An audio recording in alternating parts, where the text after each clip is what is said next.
Okay.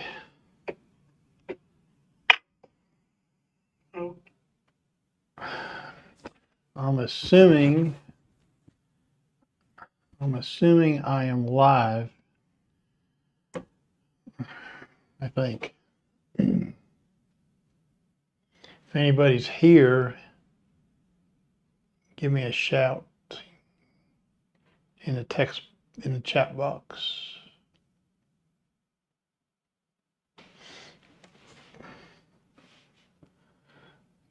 Oh, Terrell. Hey, Terrell.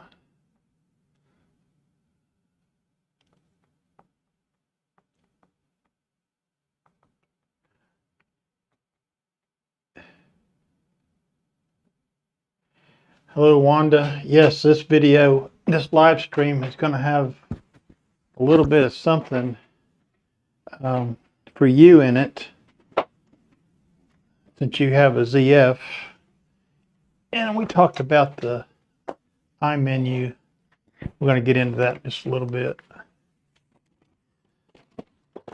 We'll wait for a few of them to show up, and then we'll go on.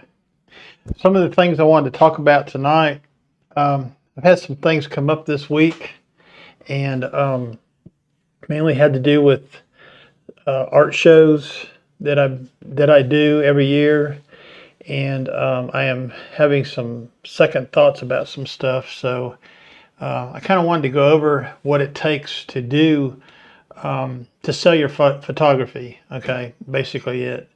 You know, some of us have different avenues to do that, but anyways.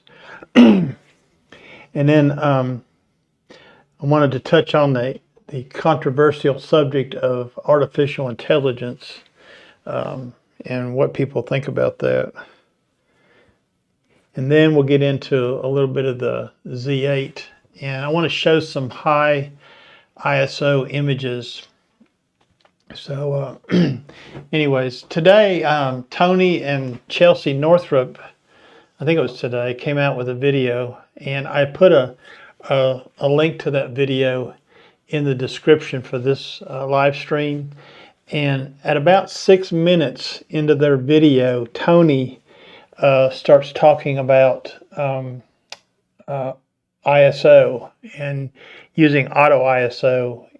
And he was mentioning that ISO does not cause noise.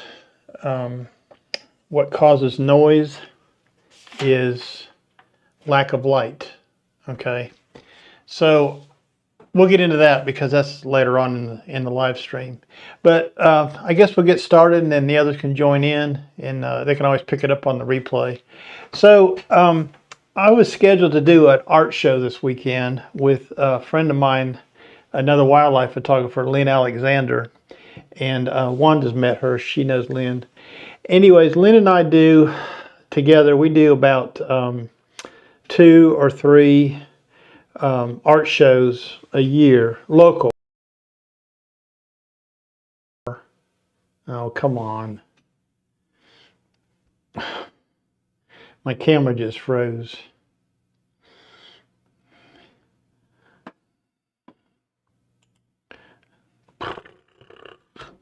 Yeah. Okay, let's switch to something else. I don't know what's going on with my camera.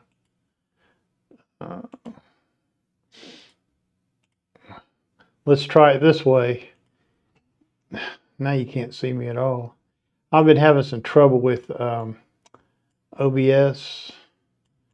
I still don't understand it. And we're just going to have to resize this window, it looks like. For some reason, my camera has quit. I don't know why. Terrible picture from this. I'm using the computer screen now. Anyways, I don't know what happened to my Osmo Pocket 3. It went on to Fritz.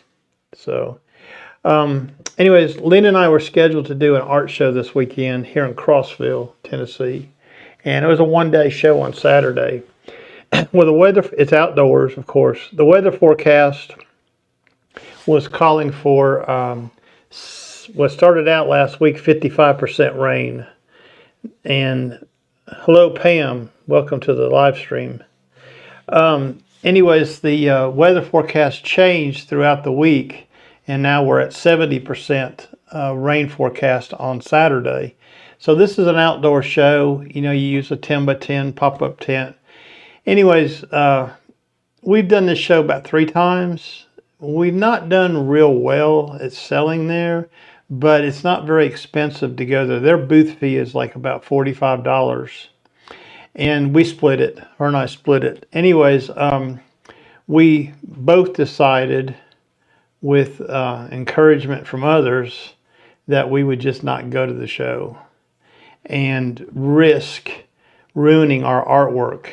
So I have a lot of frame prints. I have canvas prints, and then I just have matted prints that are in clear bags.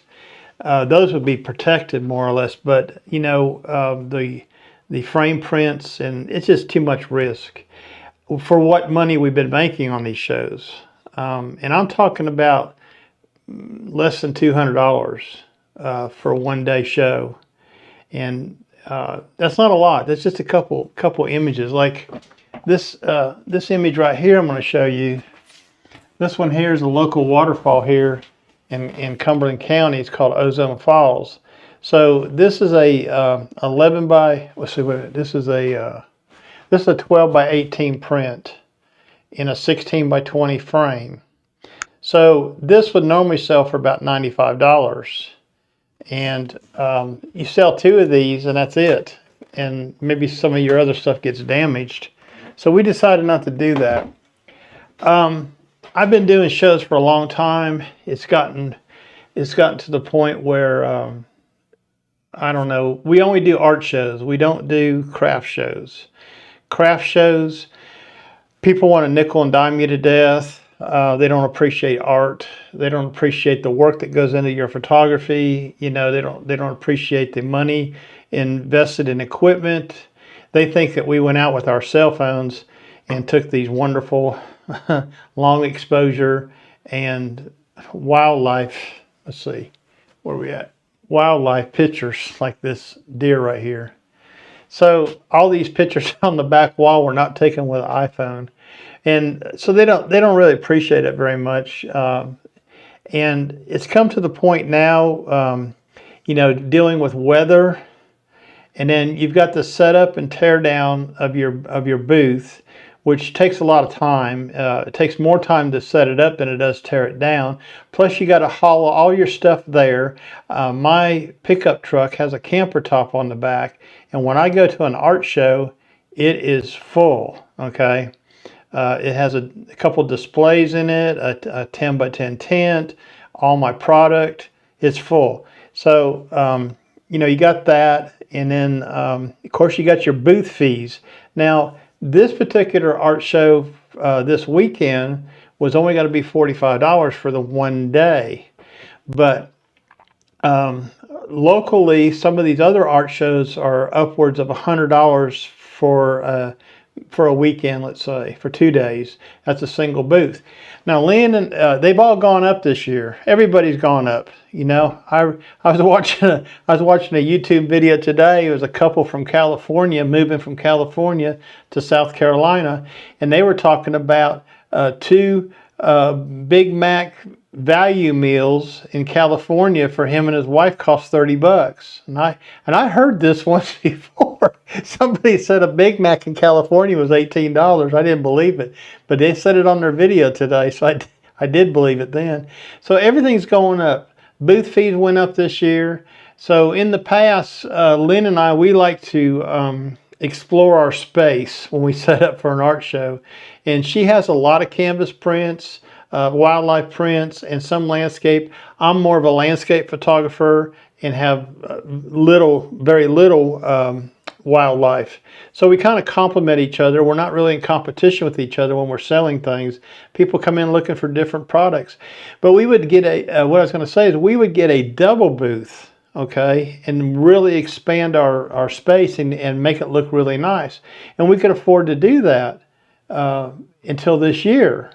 and all the fees have gone up. I mean, it's not uncommon now for a single booth setup to pay $100 to $125 for a weekend.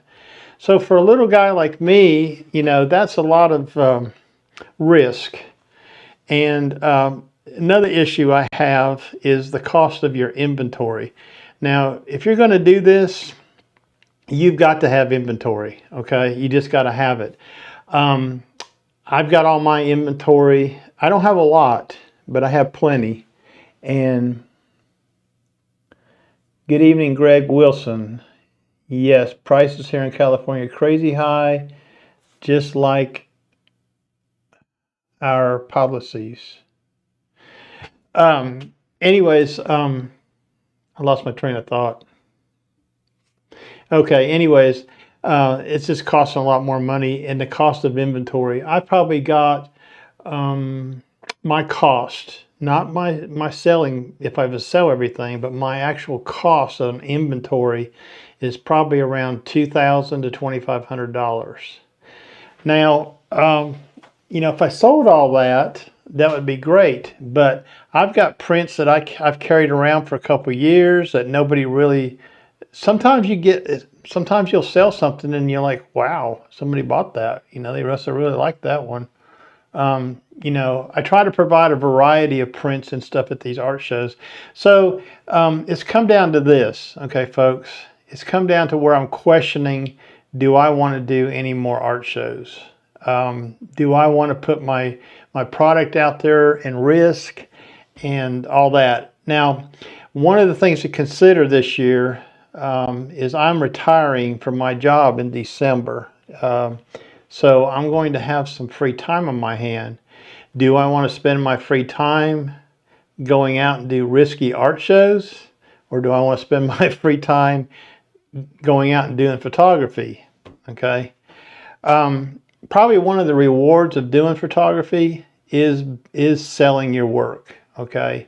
Your photography shouldn't be about selling your work, but if somebody buys a print from you because they love your artwork or whatever, then that's just the highest compliment that a photographer could have.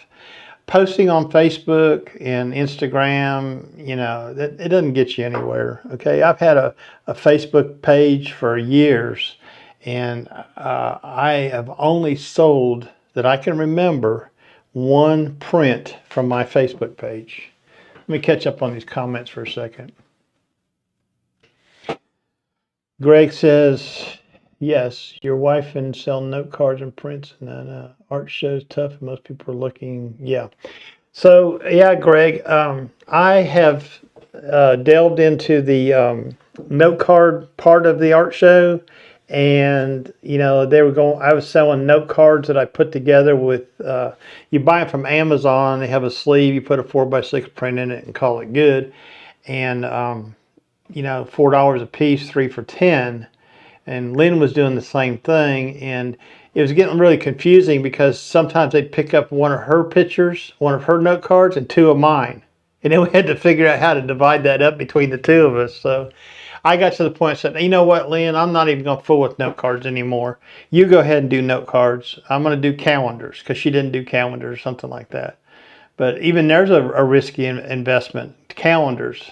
You get calendars printed, cost about $15 to print one. You might sell it for $25.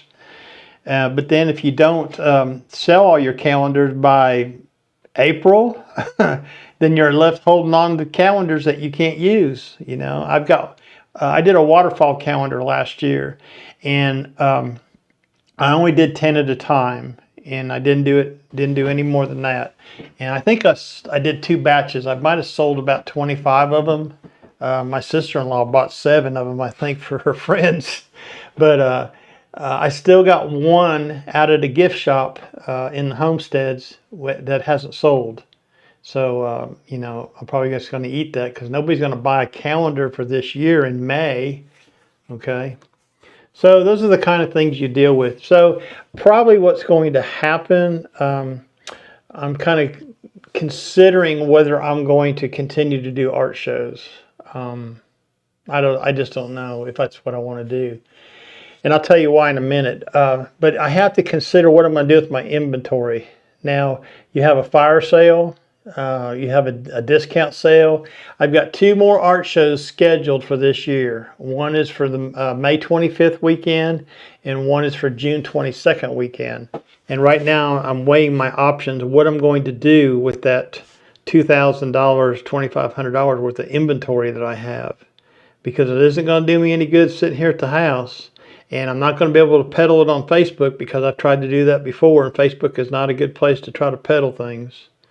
You know, I guess I could take one of my tents and set up in the front yard and flag people down as they drive down the street, see if they want to buy something.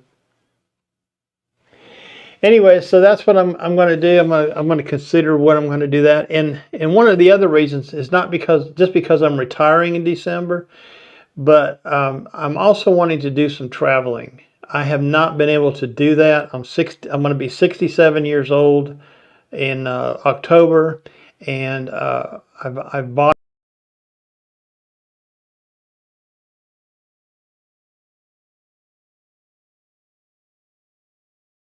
Cam just came back on. A small.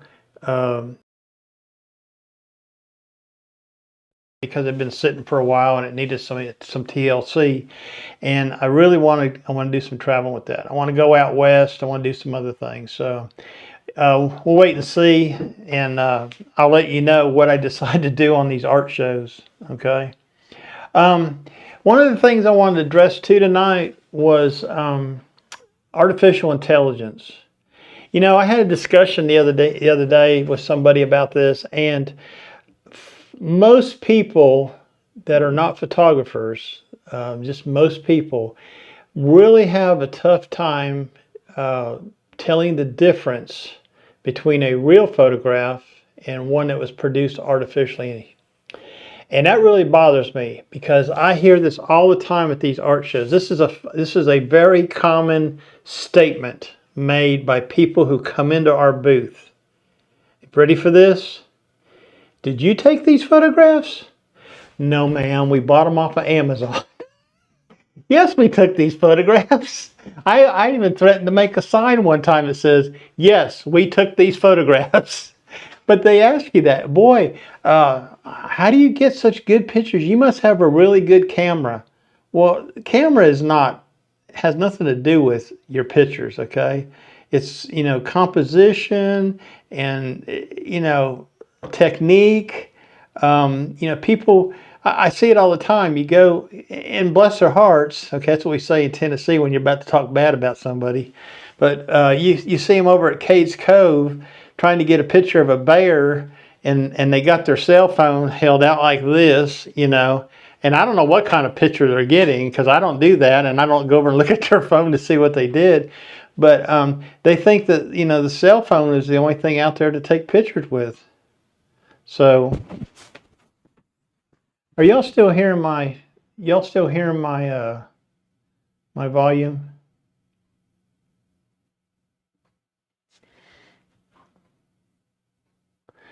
Yes, Terrell.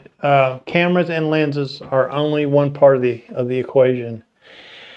Anyways, I don't know. I think sometimes we need to educate people about artificial intelligence. Now, I will say this: when Adobe started doing a lot of their stuff last year, I went, oh my Lord, okay, this is the end of everything, okay? But really, to be honest with you, this past year, things have pretty much calmed down. I haven't been, you know, reading a whole lot here. But here's one thing that is happening in artificial intelligence world has not just about pictures. It's also about writing, okay? Now, when I speak to you, I speak from the heart, okay? I'm from Tennessee. I have a twangy accent, okay? I didn't always have that accent because I'm originally from Florida. But, you know, when I make a description about a photograph I post, that's just me, okay? If I turned around and I used artificial intelligence to create a story for that picture, and you knew me, you would know that that was not me talking, okay? There's a Wanda Croc on here. She knows me personally. And if I posted something, you know, far-reaching, she would probably pretty much know that is not Ron, okay? So I have seen this from some other photographers out there who all of a sudden become smart about their writing, okay? and I just shake my head. I said, yeah, that's artificial intelligence right there talking, because I know the photographer that's doing it, okay? So people try to make themselves look better by faking it. And that's just what artificial intelligence is. It's faking it. Now, there's two parts to artificial intelligence. There's the part I just spoke about where you're creating an image, okay, and passing it off as the real thing. But there's also a lot of these software programs we're using to edit our photographs now have artificial intelligence. Now, when I look at that part of it where it's in the software, I don't want to call it artificial intelligence. I want to call it artificial learning, okay? The software is learning what you do. It's trying to come up with new techniques and help you out. And I don't mind that at all. There is a time and a place that photo manipulation is acceptable, okay? Maybe moving a distracting branch or something like that, and you can do that very easily in Photoshop. I don't disagree with any of that kind of thing. Anything that enhances the photograph that you actually took within the realms of that software, to me, is acceptable, and it should be acceptable to most people. So, you know, if you're going to take a photograph of a bluebird sitting on a branch, and you're going to come over here and you're going to paste in a female, that's not it. That's not what I'm talking about, okay? I'm talking about things like applying sharpening, color correction, those kind of things. So,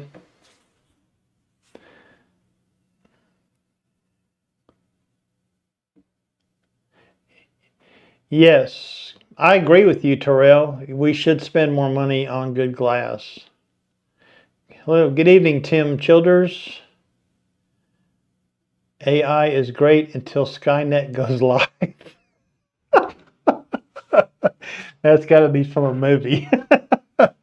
That's got to be from a movie, you know. Anyways, so, you know, AI is something to think about. And I just wanted to bring it up in this live stream because I had this conversation the other day with somebody about it. And I really got to thinking about it. You know, I don't subscribe to it. I don't subscribe to AI. I do use my software tools to their maximum to create a better image than what I took. Anybody knows anything about cameras? When you're shooting RAW, which is the RAW, the Terminator, okay? All right, Tim. Anybody knows anything about digital cameras? When you're shooting RAW, okay, you're getting the raw data from the sensor. So the picture looks terrible, okay? It doesn't have any corrections done to it or anything. So you have to work on a picture if you're shooting in RAW. Now, if you're shooting in JPEG, you have picture profiles in your camera. It's going to bake one of those into that, whatever one you pick, it's going to bake one of those into those images you take. I don't shoot JPEGs, okay? I shoot RAW. And most of us photographers do shoot RAW.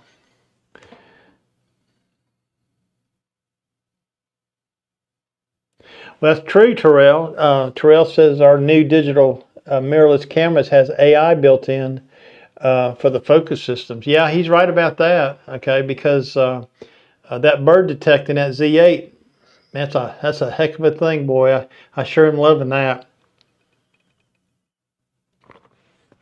The only problem I have with the focusing system in the Z8 is switching between subject matter. So let's say I'm on 3D tracking and I'm on bird detect. Well, if I need to switch over to animal detect, you got to program a button to do that, and I'm sure you can, but I've got my button to be switched between focus modes, which would be the two I'm using right now is single point focus and 3D tracking. For some reason, 3D tracking works best for me. Anyways, I tell you what we're going to do. We're going to get into some stuff on the Z8 and some images, if I can make this work. Like I said, I had a little bit of a issue. Tim, you missed it a while ago. My Pocket 3 just quit. Let me see if I can get it back. My Pocket 3 just quit working. I don't know why. And then I got this, okay?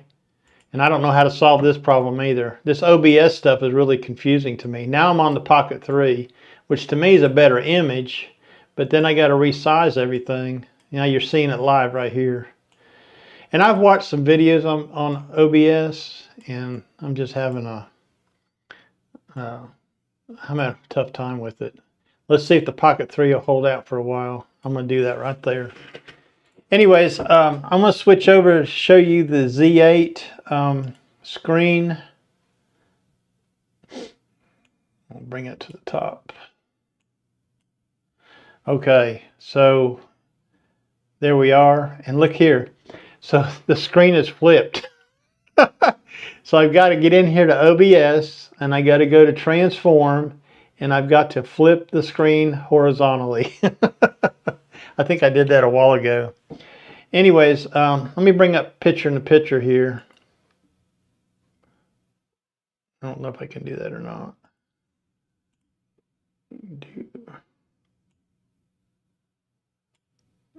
That's not it.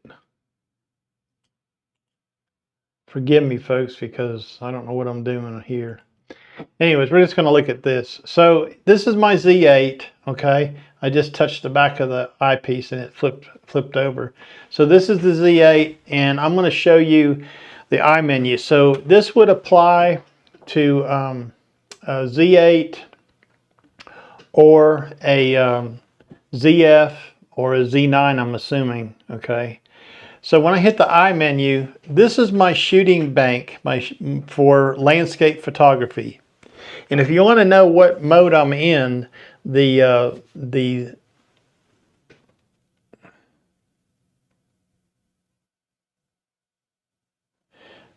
congratulations, Terrell, you got your R10. How you liking that?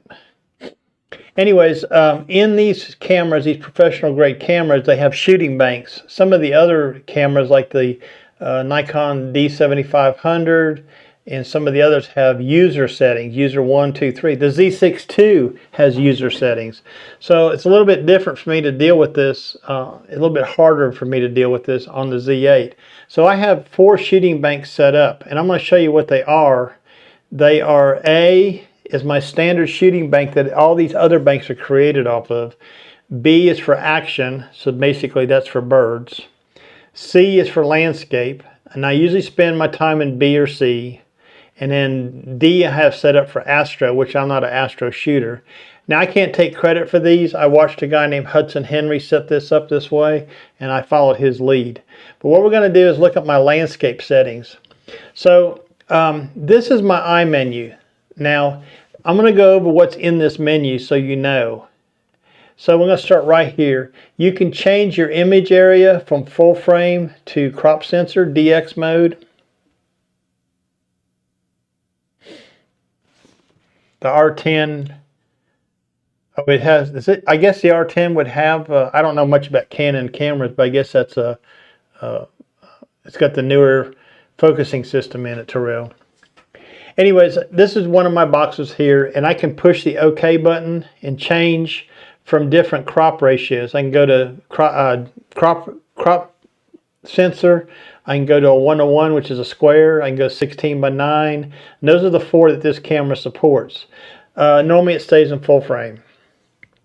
The second box I have set up for bracketing, okay? And when I click on the OK button and go in there and look at this, you have different kinds of bracketing. The bracketing that I'm concerned with is exposure bracketing, which is the second box over. This one here is for flash. So this is where you go to set up your HDR type photographs. So I do a lot of HDR photography. I just like to do it that way. That way I capture, in this particular instance here, it would be 2 stops over, 2 stops under. So I go down here and I say I want to take 3 shots. So it's going to take 3 shots, 2 stops under, 2 stops over, and a normal shot. If you want to turn it off, you change that back to 0 and then hit the OK button. These are my shooting banks. They match each other. One is for the shooting bank, the shooting menu, and one is for the custom menu. Those are the two areas that you can modify. The release mode is single. If I was doing bird photography, if I was in one of the other modes, then I would use a high speed, and you can go to 30 frames per second and 60 frames per second on this particular camera. But for landscape photography, it's a single release. My focusing is AFS. Now, this is a user preference. You can do what you want to do. Some people do continuous. I do single point. So either one is fine. If you want to do continuous, you just come in there and hit OK and pick AFC. Now, let me caution you about one thing here. If you change something here, it'll stay. If you turn the camera off and back on again, it'll stay. So you just lost your base settings. If you have a base setting set up, you would lose it. So you have to remember that. So you may have to come in here when you turn the camera back on and flip it back to single. Okay. Some of these others I don't even bother with. I don't bother with metering. This is vibration reduction. You turn it off and on. I leave vibration reduction on all the time. And if you have a VR lens, it'll support it. This is for silent mode. Really, when you take a picture of the Z8 or the ZF, I'm sure, they're pretty quiet. Okay, you hardly hear them going.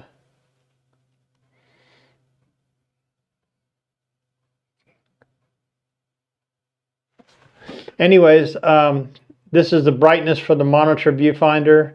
And I do focus shift shooting. So focus shift shooting is also known as focus stacking. Okay. The Nikon system will take these pictures, but it will not combine them in camera like the Canon system does.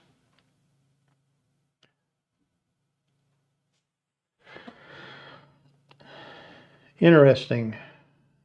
Terrell says he's got dual back button focus on the Canon R10. He's got one of them set to subject detect and the other one is set to single point. Well, I'll show you how I do that in the Z8. I have a button program for that too, just like that, except I have mine for single point and 3D tracking. I could have more.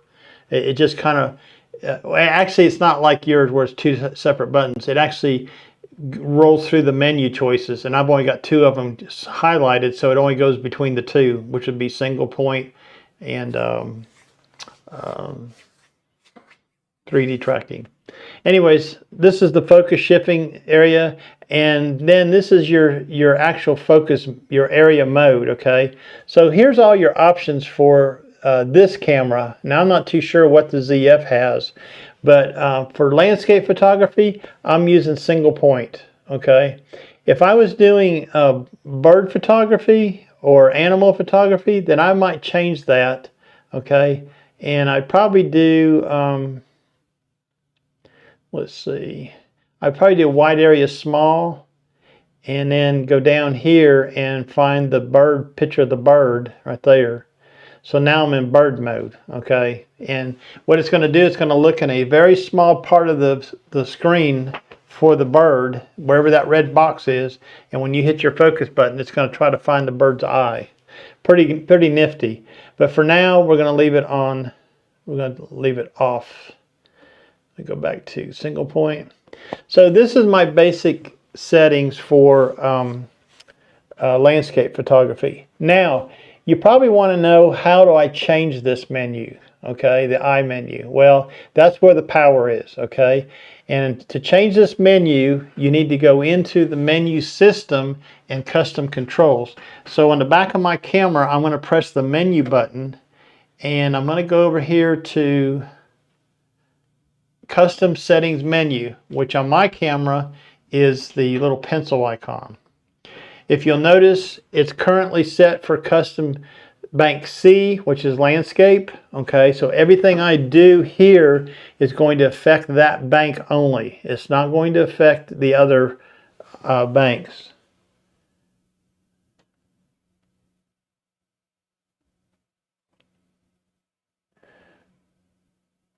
Yeah, Wanda, the silent photography, I don't use it either. is a little bit overrated. I think it's mainly if you was like, you know, if you really wanted to be quiet, like for wildlife or even stealthy type stuff. Good evening, John. John Sagert. He's a Crossvillian. Anyways, what I'm going to do is show you how to modify your iMenu. And if you go down, you go into Custom Settings menu. If you go down to F, which is Controls, and hit the right arrow on your control pad, and right there it is. It pops right up for me. Customize your iMenu. When I hit the right arrow on my control panel, so here we are. We're able to change anything in those boxes we want. So, you know, if you don't like silent photography like I have it set up, you just come over here and highlight that box and hit the OK key, and you have a whole bunch of stuff that you can assign to that box, okay? And some of this stuff is a little cryptic. You'll have to maybe do some research if you're wanting to do something in particular. Like, here's exposure delay mode, okay? I don't use that. Let's see, focus peaking is a useful feature. So we're going to go ahead and assign it to that box. So I just changed that box there that had silent photography to focus peaking. Now it says when you're done to hit the menu button at the bottom right hand corner. So when you hit the menu button and then hit hit menu again, it takes you back out to a blank screen. If you hit the I menu, you'll notice now that focus peaking is in the box where silent photography was. So that's how you modify that. I'm going to do it one more time so you can see how I did that. And I know, Wanda, you were asking about this a couple weeks ago, and you might have already figured it out by now. So I'm going to go into the menu by hitting the menu button, and I'm going to show you right here. The little pencil is custom control settings. Go into F and customize iMenu. And then you just scroll through here and pick the box you want to assign to what you want it to do. And I'm going to hit this right here. And that was silent photography. I'm going to put it back to that. Okay, silent mode. And then hit menu and you're done.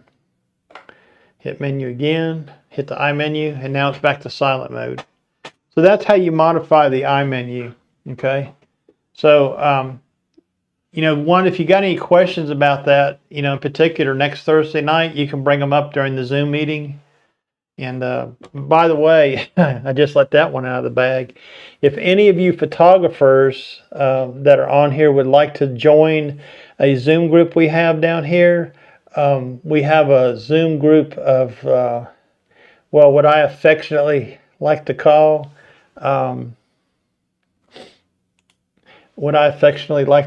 is a band of misfit photographers. We are a group of people that just got together a couple of years ago, and I host a Zoom meeting once a month, and we talk about different things. We have a photo assignment usually. This month's assignment is either shoot in square format or edit it in square format, a black and white compelling image. No, an image. And if you do it in black and white, you get bonus points, okay? So we don't win anything. We don't give out any cash awards or anything, but we're just photographers that like to get together and talk about things. And sometimes life gets in the way and, you know, you can't attend the meetings. That's fine. And we usually stay on for about 2 hours. If you're interested in joining that group, then send me an email and say, hey, Ron, I'd like to be part of your Photography After Hours group. And I'll include you in the email that I send out with the Zoom link if you do Zoom, and you can join us, you know. And look here, you can stay as long as you want. You don't have to announce you're leaving. You can say, oh, this is boring to me tonight. You know, you don't have to stay around or anything. There's no hardcore rules or anything, and we talk about everything. Okay, we really do. And so anyways, if you'd like to join us, you're welcome to join us. Just send me an email, and my email is got a pencil? It's in my profile for my YouTube channel, but if you don't know how to find it there, it's rdphoto3 rdphoto3@gmail.com. That's rdphoto3, the number 3, at gmail.com. So if you want to be part of that, we meet next Thursday night at 7 o'clock Central. Next Thursday night. Okay, it's our next one. Anyways, I want to show you some images, okay? I want to talk about some of the Z8 images. I want to talk about some high ISO stuff. Now, in the beginning of this video, I mentioned that I watched a video today from Tony Northrup. Now, I normally don't watch Tony and Chelsea Northrup very much. I do sometimes, and anyways, they're kind of a fun couple to listen to and stuff. I know Tony gets a bad rap sometimes from people, but I did listen today because they were talking about sharp photos in wildlife photography, and I really wanted to hear what they had to say. So anyways, Tony brought up some very good points. I put a link to their video as a courtesy to you all in the description. If you'll look in the description down there and pull up their video, go to about the 6-minute mark and listen to what he has to say about high ISO and noise. I have heard this before, and I'm exactly the way he says. This is the way I shoot. I shoot in manual. I leave my shutter speed at somewhere around 1/1000th to 1/1250th or 1600, somewhere in that range. And these are for perch birds. Okay, I may be shooting too fast for perch birds. My f-stop on the 500 PF will normally be at 5.6. On the 180 to 600 will be at 6.3, which is the basement for both of those lenses. Anyways, what I do is let the ISO float. Now, if I get up in the morning and I'm shooting in the backyard, the sun ain't quite up yet, my ISO is going to be up there. It's going to be, 3200 or 4000, okay? If you're using the D500, that's really not an ideal situation. The D500 does not handle high ISO very well. You can make it acceptable, but it's not really printable. The Z8, I'll tell you what, I've had some fantastic images at, now listen to this, 25,600 ISO. Okay, that's crazy. Okay, yeah, they're noisy, but Lightroom gets a hold of that image and just cleans it right up. Okay, and I'm going to show you a couple of those images here in just a second. Okay, so let me see if I can get watch that Tony Northrup video at 6 minutes and listen to what he's got to say. He says ISO is not the problem. You can shoot at high ISO. What is the problem is lack of light, okay, which means you're supposed to be able to lower your shutter speed. Now, it's crazy. We've all been taught the reciprocal of the lens. So if you got a 500 PF, don't go below 1/500th of a second. If you've got a 600 millimeter lens, don't go below 1/600th of a second, which would be actually 6/40th of a second. Don't go any lower than that, but I know some people, Phil Thatch is one of them. He's shooting crazy, like at, hand holding at 1/200th of a second, or it's really crazy low speeds, okay? And he may be onto something too. I have not tried to shoot that way, but I'm going to try to shoot that way and see if it makes a difference. So watch the Tony Northrup video and see what he has to say there. I'm going to turn on my screen here. Let me get my, okay. I just brought up Lightroom. Okay, we're going to look at a couple of these images from the Z8. And first one I want to show you here is this squirrel image. Okay, and if you look at the right hand side of the screen, you'll notice that it says the camera is the Z8 and the lens is the 180 to 600 lens. And if you look at the photo details, it was 1/1000th of a second. This was probably on a monopod in my photography blind. f6.3, and the ISO was 11,400. Now what I'm going to do is bring this up full screen, and I'm going to zoom in on this squirrel. And this is the noise that you're seeing from this sensor, okay? This is 11,400. To me, this is very manageable, and I did manage with this, okay? So I just wanted you to see that the noise at 11,400, anyways, it's pretty amazing. And the final outcome of the picture is this right here, okay? That's the final outcome. Look at the detail in that squirrel. Look at the detail in the log, okay, the stump, right in this area. Isn't that amazing? And so this is 11,400 ISO. Now, I took this picture. I had not had the Z8 very long. So this is probably some of the first, well, I can tell you right here, this was the 1,335th picture taken by the camera, because that's what this number represents right here. This is my naming sequence. So that was the very early on in the camera's age. So I wasn't really familiar with the camera. So, you know, that to me is just a really, you know, it's a squirrel, but go back and look at that again. I like the rendering of the background, the bokeh. It's just a really good lens. The 180 to 600 is a dynamite lens. Anyways, I want to show you another photograph I took. This one here, this is the raw file, full screen. This one here was handheld at 25,600 ISO, 1/1250th of a second at f6.3. Now I did cheat on this a little bit. There was a gate where I was standing, a metal gate, and I actually set the camera down. But it really didn't need that. I could have handheld this. I just set the camera on the gate and fired the shutter button. But you can see the noise at 25,600, okay, just in this area right here if you're looking at it, okay. So this is, you know, a very noisy image, but when you look at what I did to it, okay, it cleaned up really well. The noise is not even visible at 25,600. Now, you asked me how I did the denoising. I used Lightroom Classics denoise. It built into Lightroom. I used to be a totally Topaz denoise person. I have their products, Topaz denoise, Gigapixel, and Sharpen. I have not been using the denoise, the Topaz denoise. I've been using the one in Lightroom, okay? And to me, that's just a little bit easier process. It creates a DNG file.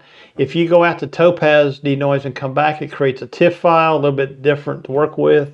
So I like that the Lightroom one creates a DNG raw file. Anyways, I think 25,600 is a pretty good photograph. And we're going to look at another photograph. Same thing. All I did was turn around and shoot across the street. Okay, this is very early morning. The time was, it says 5, it's actually 6 o'clock. It's 5 o'clock Central. It was actually 6 o'clock Eastern time. And this is in downtown Harriman, Tennessee. And you can see the noise in this image here. Now, when I denoise this photograph, I want to show you something, okay? I want you to pay attention to this sign, but I also want you to pay attention to the bricks on the back of this wall. And I'm going to show you the denoised image. Where's it at? That's not it. I might have to denoise it myself. I thought I had a denoise one here. Let's do this. Let me go ahead and run denoise on that real quick. So you get that from the details panel, and the denoise button is right there. Let's let that run for a second. You get to see how this works. I run my denoise around 75 to 80%. This is 81%. I'm going to click the enhance button and let that run for a second.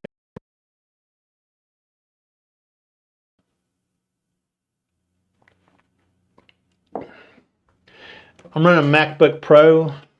That's what I use. That's my main editing computer. Over a couple of years ago, and it was a very confusing time in my life, going from Windows to Mac.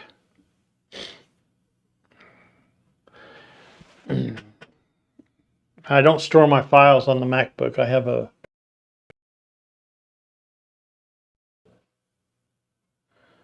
Thank you, Terrell. I'll look at those pictures when I get done at your Flickr account.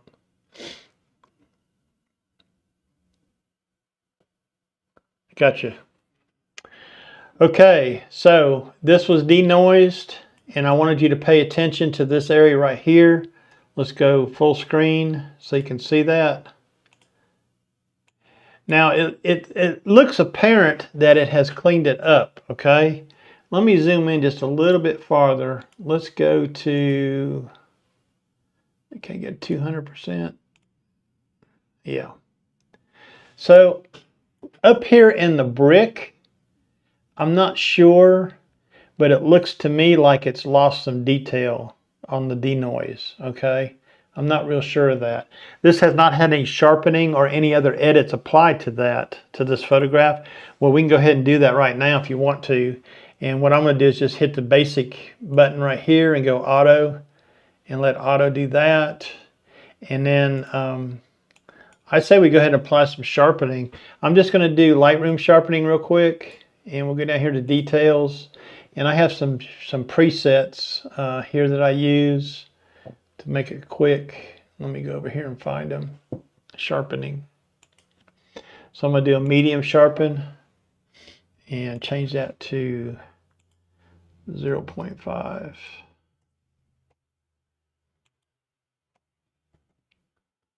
And I'm going to run the mask up on it. Only the things in white are going to sharpen. So now we're going to go back and look at this again. And again, I'm looking at this brick up here above the sign. It still looks to me like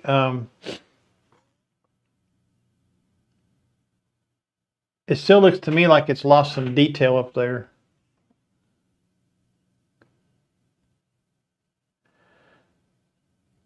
Okay, Terrell, I'll look at that picture when I get done tonight. I'll be interested to see what it looks like. Anyways, I don't know. Maybe it has, maybe it hasn't. It could be like up here, if you look at this part of the brick, that looks like it might have been painted or something, because right above that there is some detail. So it's really hard to say. Okay, let's go over here and look at this window. You know, again, this is 25,600 ISO. Now, folks, let me tell you something. This, there is a, let me go in here for a second here.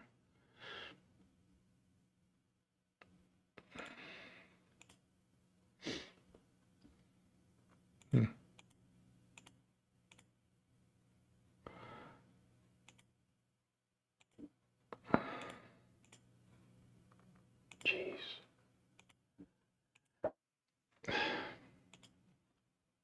Here we go again. I'm in your face. This OBS, I'm going to have to get a hold of this OBS stuff because it's driving me crazy. I may have to call David Sailors. Okay. It's driving me nuts. Anyways, yeah.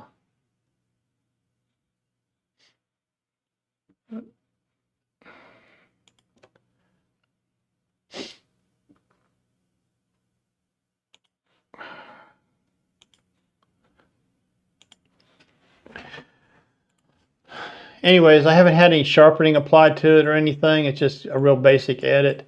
I do have a philosophy about this stuff, okay? And let me tell you what it is. If we're just posting our photographs to social media, Facebook, Instagram, X or Twitter, whatever it's called now, on those places, you got to remember something, okay? People are looking at these photographs with a little bitty phone, okay, little 4, 5, 6 inch screen. They're not going to notice the detailed difference of things. They're not going to notice if your shadows are too dark. They're not even going to notice if the pictures really had any sharpening applied or anything. And I did a video on this not too long ago, probably a year or so ago, about stop editing your photographs so much. You know, you can almost go back to what I was saying earlier. You could shoot in JPEG and just post them, okay? But I don't know. I'm just a purist. But, you know, this picture right here, you could just post it right up on social media and it would be fine. In fact, this one right here, this photograph, I actually stopped the very next morning, okay, with my iPhone and took a photograph of this with my iPhone, and I edited it in Snapseed and I posted it on my Instagram account. If you want to see this iPhone picture on my Instagram account is rdphoto2. I think that's right. rdphoto2 is my Instagram account. And if you go look on there, you'll see this photograph right here that was done with the iPhone.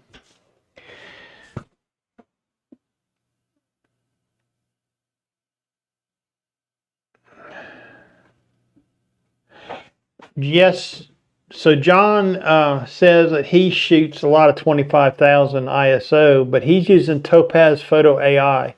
I do not have the new version of Photo AI. I do have the 1.5 version.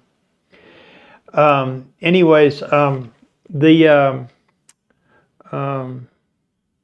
Photo AI, he says, seems to do a good job with that type of detail. Yeah, Facebook does compress the pictures, Terrell. But here's what I learned about Facebook. If you post your photographs, what is it? I'll tell you what it is right here. Let me do an export real quick. And if you look at my Facebook export, here's my setting right here. If you change your image sizing, resize to fit on the long edge, 2048. From what I understand, Facebook will not compress that image. Okay, that's what you get. So that is the best export setting for Facebook is under image sizing in Lightroom. So I got that right there for you to see. Yeah, Phil, how you doing this evening? I quit using Vero. I had too many things going on. I can't keep up with all this social media stuff. Facebook's about the best I can do. So I do still have a Vero account, but I'm not really around there doing much on that. Yeah. So John, is that for a Z7 image file? 47 megapixels?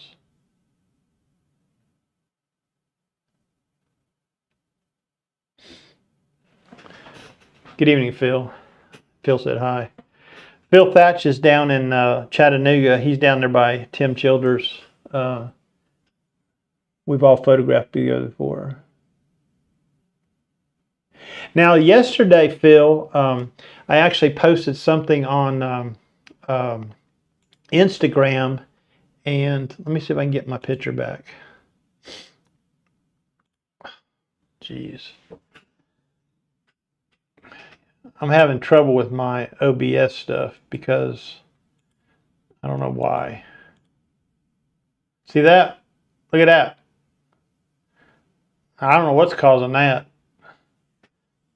This is the same problem I was having with something else I was using. I'll let Phil see that. Anyways, I'm back to my FaceTime camera.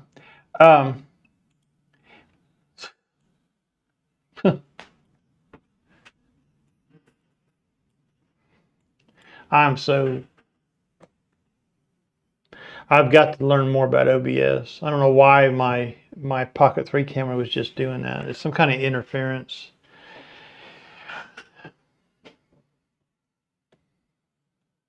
Whoa.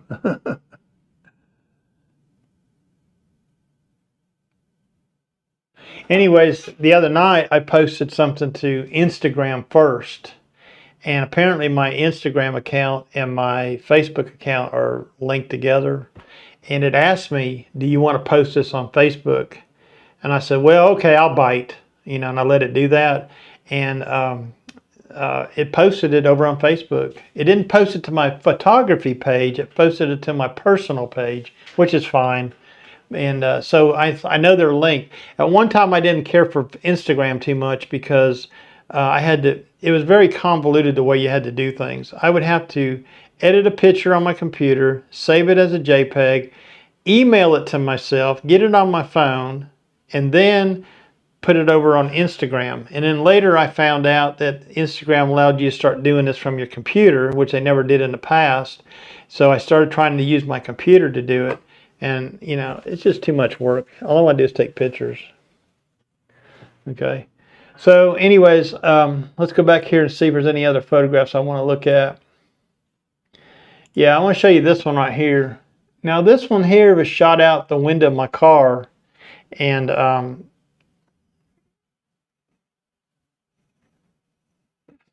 what I wanted to show you, this is an ISO 450, but this is using the 24 to 120 lens. Now I meant to tell you, this photograph right here was using the 14 to 30 f4. That's that wide angle shot. This one right here was with the 24 to 120 f4, which I got with the kit. It was a kit with the Z8, and I bought the 24 to 120 to have that.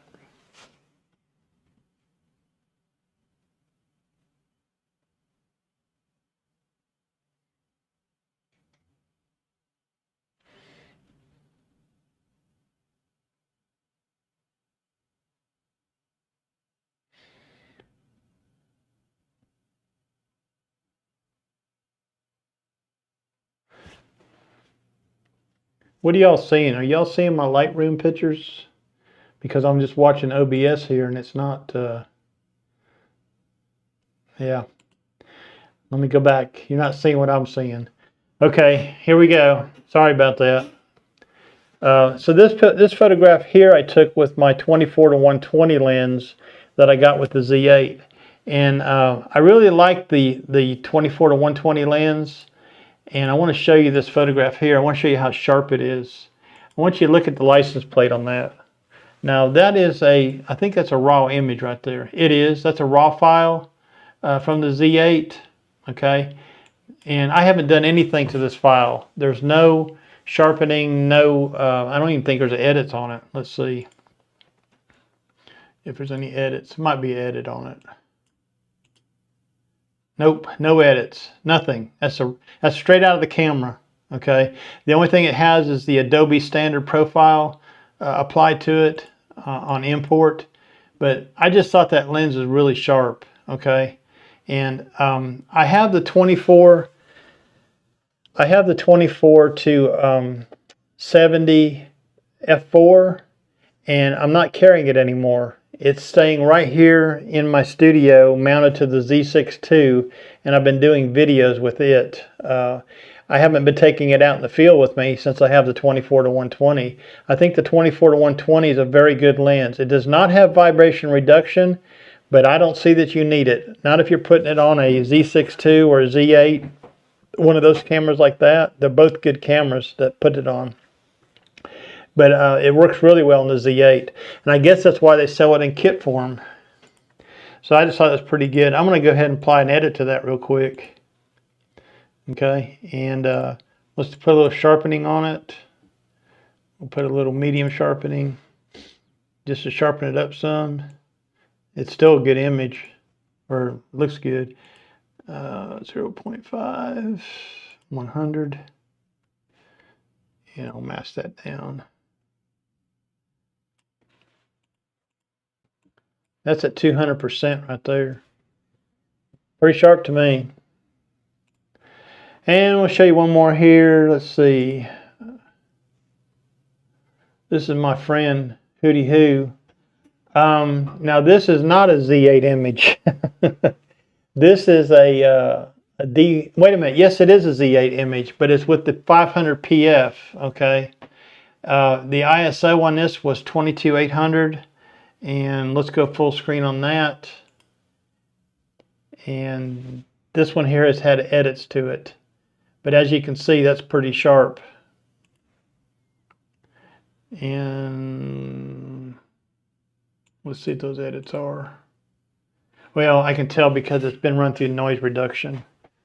So this one right here is a raw image, okay?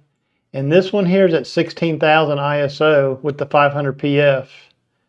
And it'll clean up, okay? It's at 1/1000th of a second. And that's a pretty good image of an owl right there. And I probably just do something like that and come in here and mask the subject. And we'll just go ahead and duplicate and invert. And I like to darken my background, so I'm going to drop the exposure on that and bring the contrast down, highlights down, and we'll put a little less texture on it. I'm going through real fast here. You can pick it up on the replay. And then I'm going to go back to the bird. I'm going to increase exposure on the bird on the mask. I'm going to increase the bird exposure. We'll bring the contrast down. I'm going to add contrast manually. I'll bring the shadows up just a tad. Bring up the whites, bring down the blacks. Let's have a look at the bird. Close that. Okay, right now I'm going to run denoise on it. So I'm going to go to detail, hit denoise. And we're going to do that. 16,000 ISO. Hang with me right here.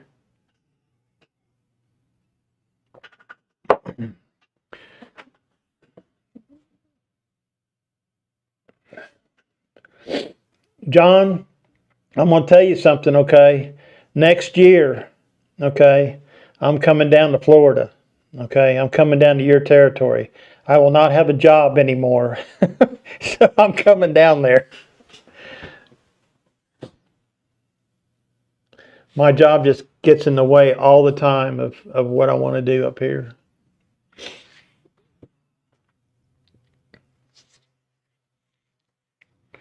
John goes down, spends about 3 months around the west coast of Florida and hangs out down there with some birds. That's what I want to do. I want to come hang out with some birds. Okay, so that's got denoise, okay, and it's not bad.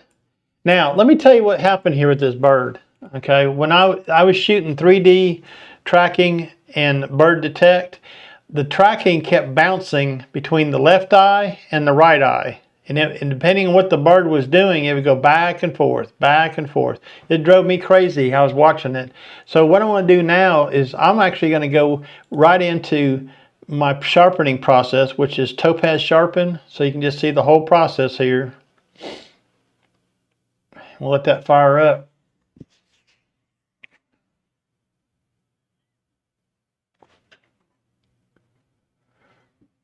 Yeah, we got to go down and hang out. Terrell's on the East Coast. So here's what I'm going to do. I'm going to apply some topaz sharpening to that. If you look under its neck right here, you know, there's a lot of detail right in there. This eye is a little fuzzy to me, but I don't know, it could be just the feathers. Now what I like to do is I like to selectively sharpen. I'm going to zoom out with scrolling my mouse key. What I like to do is selectively sharpen just the bird. And if you go down here and topaz sharpen, and that little camera icon down there, it'll say selectively sharpen your image. If you click on that, then what you want to do, let me zoom out again, is you want to add a mask. So you click on the add button, you come over here and increase your brush size. You don't have to be perfect with this. And you start painting. What happened here? Wait a minute. Let's try that again. Something happened. I must have hit the wrong button. Zoom out. All you do is paint the bird, okay? Well, did I click on the add? Tonight's not my night, folks. Add.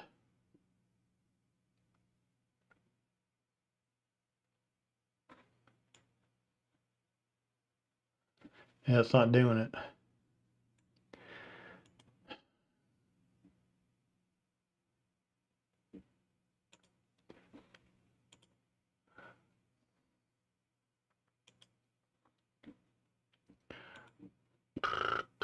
We're going to do this again.